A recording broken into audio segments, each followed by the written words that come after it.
余华说，当我们凶狠地对待这个世界时，这个世界突然变得温文尔雅了。的确，人生在世，一直唯唯诺诺，似乎只能任人宰割。相反，真正能成事的人身上都有一股匪气。这里的匪气不是指鲁莽，也不是指满口脏话，而是指在关键时刻敢于释放自己的攻击性，敢于捍卫自己的底线和原则。往事种种，经历过后才发现，当你变得不好惹时，生活突然变得舒服多了。唯唯诺诺，只能任人宰割。不知道你有没有发现，性格软弱的人在生活中会遭遇更多的不公。明明被插了队，却不敢发出质疑的声音；明明被抢了功，却无法维护自己的权益；明明已经很忙了，但还是拒绝不了别人的求助。时间一长，得了便宜的人不仅不会记得他们的好，甚至还会得寸进尺。朋友小袁就是这样一个人。工作以来，小袁的性格让老板觉得他踏实稳重，所以就把他安排到讲师的岗位上。但并不是所有人都珍惜这样的品质，有些学员觉得他很好拿捏，自己完成不了的工作就推给他，自己承担不了的业务就把锅甩给他，说是他培训不到位。当上级质疑他的工作能力时，他却有一肚子的委屈，说也说不出来。在年终评估时，甚至很多不如他的人都排在了他前面，这让他开始反思，是不是一个人越隐忍，别人就越觉得他好欺负。的确，在一个狼的世界，做一只羊是没有出路的。人性如此，没有人愿意去啃一块硬石头，但人们总是会挑软柿子捏。一个唯唯诺诺的人，真的只能任人宰割。生活大爆炸里有一句话说得很好，你太善良了，这个世界将把你啃得尸骨无存。所以，真正聪明的人会在与人交往时明确边界意识，在合理的范围内可以和风细雨，但若超出一定的界限，就一定会露出自己的锋芒。能成事的人身上都有匪气，那些能够从底层杀出来的人身上都带着点匪气，因为老实人往往本分有余，匪气不足，做不成啥大事。我这样说，你肯定不服气，心想，谁说老实人身上没有匪气的？再说了，本本分分做人难道有错吗？你先别激动，匪气不足这事儿也不能完全怪你，得怪你爸妈。大多数老实人小时候家里都比较穷也就算了，父母管得还特别严，稍微犯点错，不是打就是骂。比方说，别人家的小孩一不小心摔碎了一个杯子，爸妈最多唠叨几句，而你的父母可能会因为这事儿骂你半天。你要是跟别的小孩在外面打架了，一旦被别人找上门，不管是谁的问题，你都免不了挨一顿揍。长此以往，你就会变得不敢犯错，不敢破坏任何规矩。再加上父母天天在你耳边唠叨，要听话，不要惹是生非，要努力学习，不要有任何的娱乐爱好，因为那些都是玩物丧志。一边扼杀，一边打击，你感受不到父母的保护，就会产生习得性无助，像一只关在铁笼里的小狗，一靠近铁笼就会被电击，最后就算打开笼门，你也不敢走出去。长大以后遇到事儿，为了避免责骂和其他负面情绪，宁愿主动认怂，息事宁人，慢慢的就养成了老好人性格。所以老实人的潜台词是懦弱，是怕事，是守规矩，而底层逆袭靠的却是敢打敢拼，不要脸，不要命，拼这些老实人行吗？谁都想体面赚钱，但底层人的生存环境确实有点恶劣，因为越是底层，越是动物凶猛，大家越不讲规矩，人越复杂。菜市场你肯定去也过吧，以前的菜市场什么8两秤，以次充好，都是小儿科，坑人的招多了去了。现在虽然好了很多，但并不是因为人变好了，而是因为执法严格。而且底层人还有个劣根性，你跟他讲大道理没用，他们就认谁的拳头更硬。之前在网上看到一个帖子，说为什么搞工程的人看起来都肥里肥气的，底下有个小伙回答说，他大学毕业刚到工地的时候，看那些农民工跟他爸岁数差不多，干活又辛苦，所以说话很客气。结果根本指挥不动。他领导到了工地，见人就骂，动不动就拿开罚单威胁，工人反倒一个个屁颠屁颠的巴结讨好。他领导告诉他，这帮人最会察言观色，偷奸耍滑，看你是个小娃娃，性子弱，好说话，干活就糊弄，糊弄2天你还心慈手软，他们就会得寸进尺，瞎胡搞。弱肉强食，尔虞我诈，丛林法则，这就是底层人的生存环境。你想从这里面杀出来，没点匪气能行吗？能成事的人身上似乎都是带刺的，他们身上不仅有书生的文雅，还有一种土匪的霸气。他们不会轻易被人使唤控制，比起迎合他人，他们更在乎的是自己的感受和成败。这样的人自带王者气质，不管身处什么境地都能活得很好。在《风吹半夏》里，许半夏之所以能成事，就是靠着这股不到黄河心不死的匪气。他出身并不算好，属于爸爸不够爱，老公是人渣的类型。但他并没有自暴自弃，而是从一个废品收购站做起，逐渐成为宇宙钢铁厂的董事长。这里面他除了有一股不服输的劲儿，还有一股不好惹的气场。有一次，裘毕正想利用他查账，搞垮郭启东，但事后却翻脸不认人，把所有的脏水都泼到他身上。许半夏是谁？岂会认栽？他直接把双方的蝇营狗苟摆到明面上，对得双方哑口无言。此后没人敢让许半夏再吃哑巴亏。人生就是如此，当你一味退让时，似乎什么都不顺；当你开始黑化后，世界突然就温柔了。因为你越不好惹，越能把握人生的方向盘，不被困难束缚，不被恶意吓倒。而他人也会掂量一下，惹到你之后会付出什么样的代价。有一句话说得好，人不犯我，我不犯人；人若犯我，礼让3分；人还犯我，还他1针；人再犯我，斩草除根。温柔平和一定要留给值得的人，对于冒犯你的人，请学会冒犯回去。在我们进一步探索之前，别忘了关注才知道并点击小铃铛，我们将继续揭示更多关于金钱的真相，助你迅速实现财务自由。3、学会修炼你的王者气质。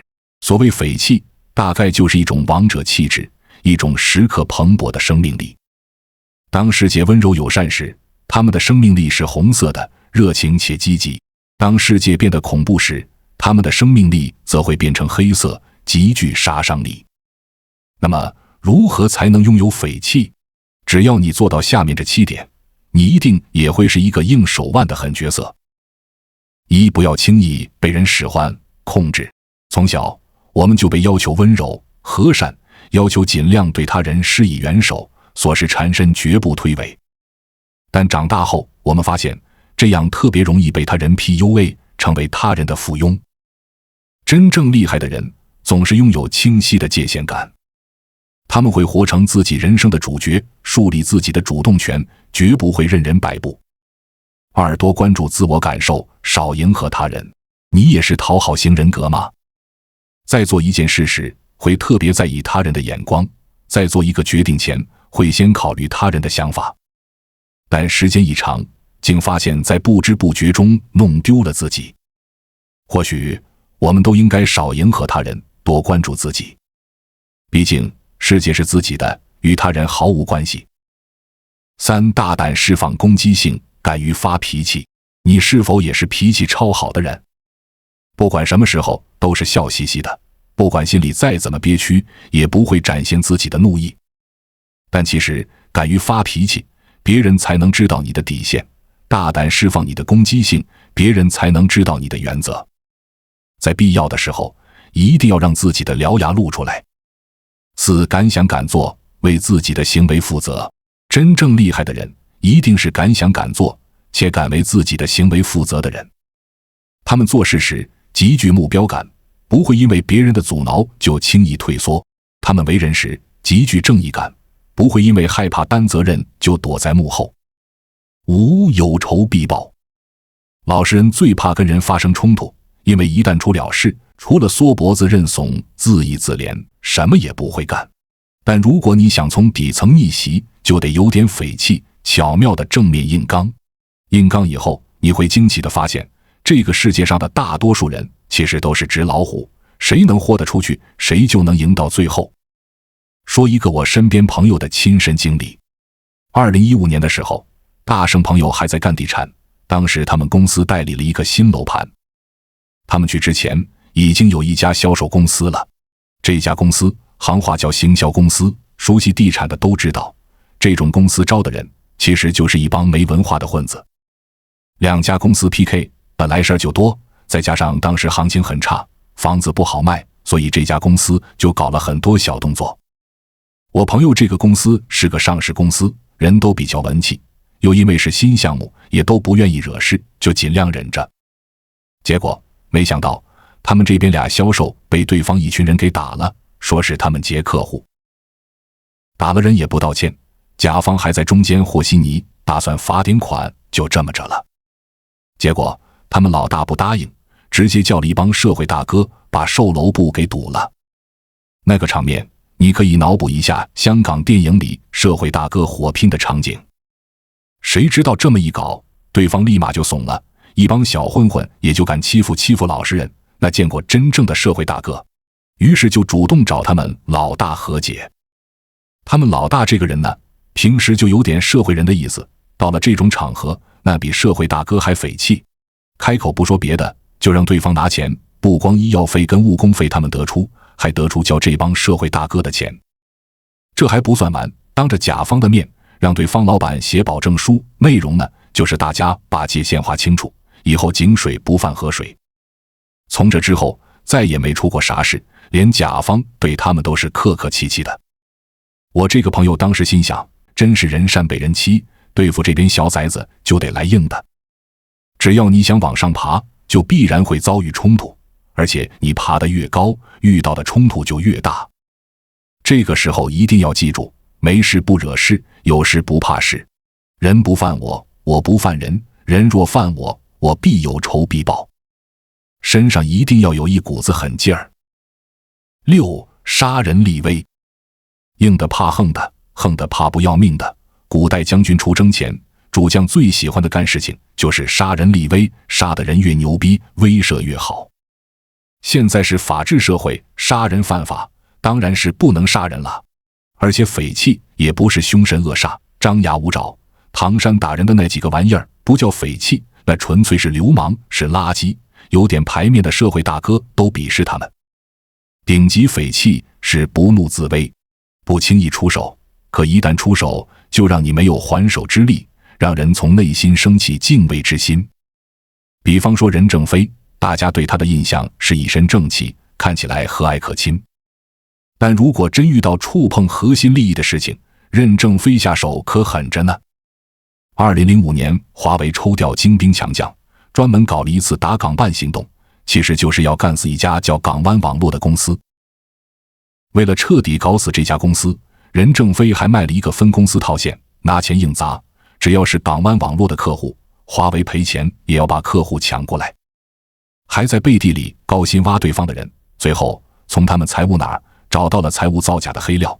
这家公司本来是要上市的，没上成不说，还被华为给收购了。为啥任正非这么大火气呢？这家公司的老大叫李一男，原来是华为的副总裁，据说任正非的接班人就是他，外号华为太子爷。后来受了点委屈，就从华为离开了。走的时候，任正非给了他1000万的设备，但是有个要求啊，不能挖华为的人，不能侵犯华为的知识产权。结果李一男压根没把任正非说的话当回事啊，直接顶着华为干。不管是出于公司利益还是个人情感，任正非当然忍不了啊，宁愿两败俱伤，打架革战，也要封杀李一男。商业就是这样，你今天不弄死他，等他长大了就会弄死你。但是我们从小到大一直被灌输的观念不是这样的，而是任正非不能这样做，要以德报怨，和气生财，有钱大家赚。格局就不能大点吗？谈什么格局啊？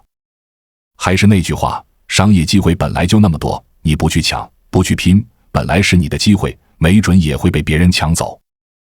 创业者就是一帮合法的土匪，当土匪就要有匪气，为了利益，孔融抢梨也行，手段只要在法律之内，狠一点也没关系。秀才造反3年不成，为啥成不了？因为太守规矩，太在意面子，做事瞻前顾后，扭扭捏捏。更重要的是，这样做最省事儿，打得一拳开，免得百拳来。所谓敬畏心，其实就是3分尊敬，7分畏惧。如果光有尊敬，长远不了。所以你看各行各业的教父，身上不光有匪气，还会有杀气。不见得真要出手办谁，但要让所有人知道，想办谁分分钟钟的事。这就是心善有尺，谦让有度，怀菩萨心肠，行霹雳手段。7敢去抢夺。我们从小接受的教育是谦卑礼让，是孔融让梨。但在商业世界里，让是大忌，你想生存就得去抢。道理很简单，商业资源是有限的，商机也是有坑位的。你多吃一口，别人就会少吃一口，尤其你还是白手起家，所有的东西严格意义上讲都是从其他人手上抢来的。所以抢占、抢先这些词才是商业的主旋律。而且既然机会是抢来的，你就要忘记公平这件事。因为如果你真的认知觉醒了，忘掉了公平，并且不再追求公平，你就会一门心思地琢磨如何自强。即便遇到了不公平的事情，也不会去埋怨社会，只会从自己身上找问题，想尽一切办法弥补自身的缺陷，最后充分发挥长板，不断提升硬实力。记住，公平是弱者向强者祈求的怜悯，你什么时候才会谈公平呢？只有自己遇到了不公平，有无能无力的时候。这是一种典型的老实人思维。有匪气的宁愿自己去抢，也不会祈求别人良心发现。自古以来，能成大事的那个身上没有匪气，有些是枭雄气，有些是帝王气，说白了就是当老大的气质。要知道，大多数人心力都比较弱，扛不住事儿，就希望找一个能镇得住他的老大，在前面把所有事烫平。这个老大专业能力不一定多强，但一定敢打敢拼敢抗势，让大家有安全感。哪怕兜里只剩下1块钱，晚上也敢请所有人喝酒吃肉，并且拍着胸脯告诉大家，公司不差钱，你们就等着发财吧。这样的老大才能让人放心追随。因为匪气说到底其实是一种强者气质，一种无所畏惧的勇气。人生路上，他们始终能够拼尽全力去实现自己的价值，他们始终可以想尽办法去干好自己的事业。让你修炼气场，让你有点匪气，不是让你变得刁钻刻薄，人人畏惧，而是帮你在人生路上过滤掉一些没必要的干扰，在生活琐事中避免掉一些没必要的烦扰。这样你才能在有限的生命中活出属于自己的精彩，你才能把短暂的幸福变成永恒的光芒。所以余生很短，不妨大胆一些，烂人很多，不妨霸气一些。